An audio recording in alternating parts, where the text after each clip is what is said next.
But I want to finally get to my embargoed NFL and Dolphin thoughts. Wow. After much anticipation.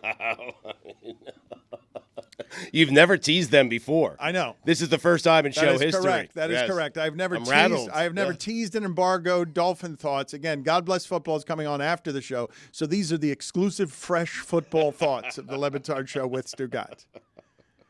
And there was a lot of football the last couple of days. Saturday's football was better than Sunday's football, but none of the football was particularly good. A ton of unders come in yesterday, a lot of backup quarterback play, but a couple of interesting things, including everyone's going, oh, my God, you don't want to see Buffalo in the playoffs, obviously. Right. And we can question Dallas today at the top of the sport, but it seems pretty clear that the most balanced teams in the sport, San Francisco and Baltimore, they can beat you the most ways, and the Dolphins are in the realm of that conversation. The Chiefs are close to whatever it is that you would trust that team with one game. The only reason you wouldn't trust the Bills is because they've been the Bills.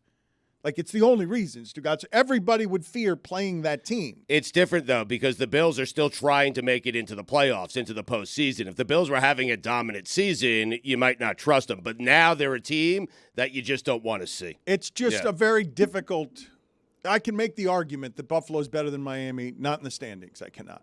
But in terms of balance, I'd fear that game if I were the Dolphins at the end of the season for the division.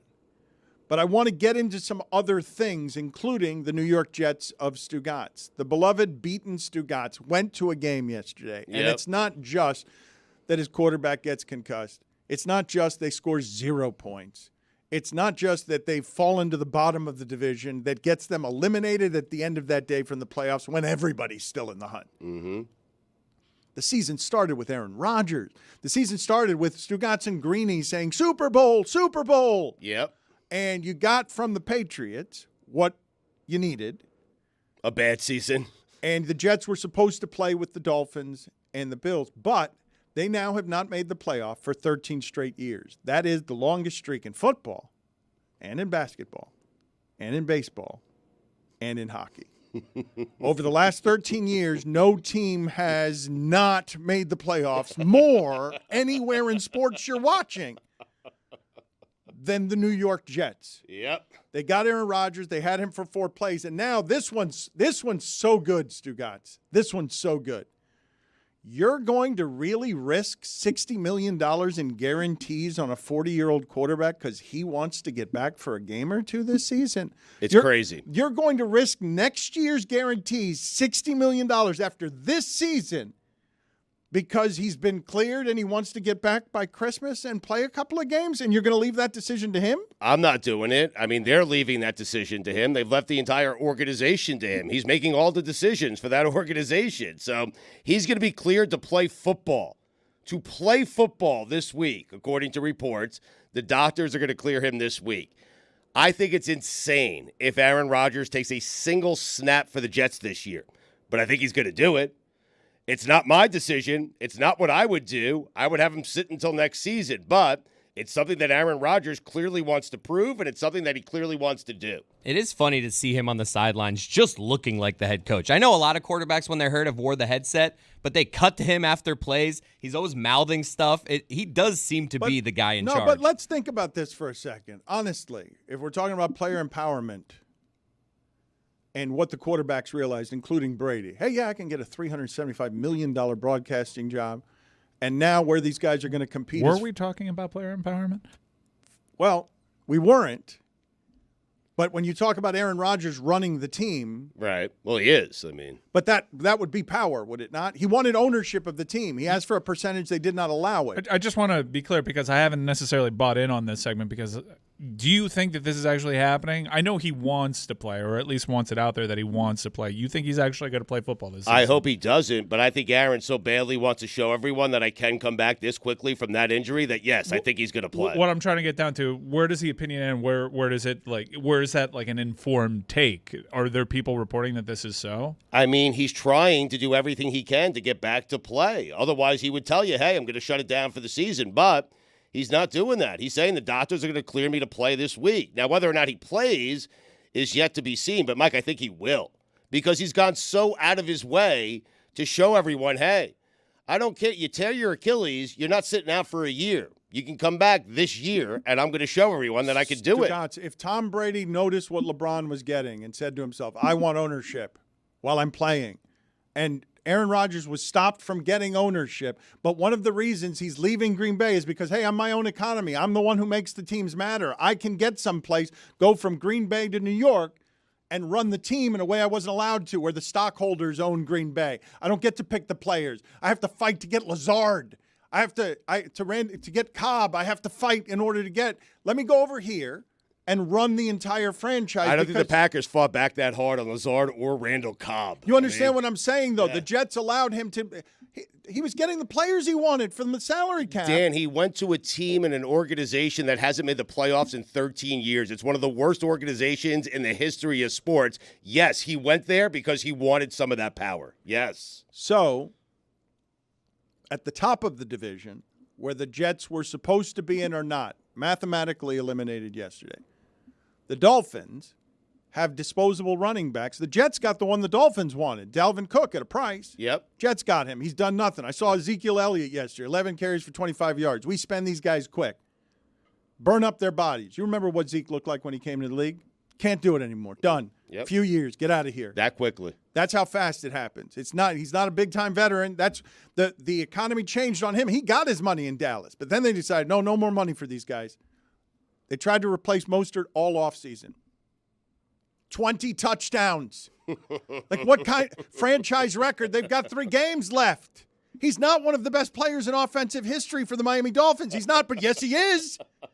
But he's not, but yes, he is. Like, what is that? Franchise record. You look at all the other numbers of people who score touchdowns in that sport for this franchise. A lot of them in a season, all stars. Can we give it up one time for Mark Clayton and how long he held those records? Good Tyreek job beat by the him. yards record this year. Yep. Mostert beat the touchdowns. He held those things along. Mark Tough Clayton, year for Mark Clayton, though. I mean, we respect you, sir. Weak applause by the room. I did it by myself. Yeah. I mean, it's just one of my 32 teams. So. Yeah. So true. Can you guys explain to me what Mostert is worth when he's 20 touchdowns and they tried to replace him all offseason? What the position is worth? They didn't actively try to replace him, though. They tried to there. add, if right. there was an opportunity, they'd take it at their price, which, by the way, like Greg was kind of ahead on this, where everyone was kind of giving him crap about the fact that the Dolphins wouldn't break the bank to go after Dalvin Cook. And he's like, I mean, if it's the right price, you do it. If not, you don't, because they believe in the running back. And they ended up being right. And Achane has also been incredible. Like, I don't think anyone in this studio anyways was talking about him headed into the season. Oh, but my point isn't that they are remarkably special players on their own. They're very fast. Both of them are very fast. And so the scheming that the coach does gets you to 10-4. It gets you to, they look like that, whether it's Tyreek Hill or Waddle. It doesn't, like. Waddle looked like Tyreek Hill yesterday. Waddle slotted into that Waddle, position. when he was the number one receiver, put up the Tyreek Hill numbers. Now, that's against a team that's done. That's against a team that can't do anything. But it's also against a really good defense, Yes. where quarterbacks haven't all season long really been able to do anything against that defense. It was impressive to see because no Tyreek Hill. You beat a team that has some momentum, has a good defense. And it was funny because Peter King was telling us last week that he spent time with Mike McDaniel, and McDaniel told him, I don't look at the opposing team. I don't look at their film. I tell our guys, if we do this exactly right, execute correctly, we can't be stopped. But on the flip side, I think that Tony Romo said it during the broadcast. It's fine for a game without Tyreek Hill. Like, you could do it for a game, but then teams will figure it out. Oh, you can do it for a game against half a team. You're not going to do it in a playoff game. Like, it's not going to look like that in a playoff game unless it's against the Colts or one of these teams that are bottom rung. But they're better than most of the teams in the league. And they're going to have to win a turnover battle if they face a Baltimore or a San Francisco because those teams are better. And maybe a Buffalo too because those teams are about the same. But Buffalo feels to me, and I may be wrong about this because the health is the only thing that matters, but that defense felt better than Miami's last year. And what the Dolphins added in Jalen Ramsey is a guy in 2 games against the Jets this year. That's Garrett Wilson. He's pretty good. I understand you don't have a quarterback, but it's 4 targets. It's 3 catches against him for 25 yards. That's what you got. You got the ability to do that in the postseason, but you're hoping that you had Phillips as part of a pass rush. Right. It's not as good as it used to be, and if you're not healthy, your pass rush isn't as good as Buffalo's. It still looks damn good. And outside of 2 fluke drives against the Titans at the end of that game, the last 5 or 6 weeks, this defense has been as good as the offense. Chubb has been so good. And by the way, I'm tired of Dolphin fans telling me now that the Titan loss was a good loss. It was a galvanizing loss. it was a terrible humbling. loss. It was a terrible loss. Who's saying it's a good loss? The entire. That's a straw man. I went to the game yesterday, saying Dan. That means I listened to the post game on my radio on the way home, and that's what they were saying on Big 106. I think they could have clinched already had they won that game. Straw man. Bring it up with OJ McDuffie. I don't think they're on Big 106 anymore. Yeah, they are. Yeah.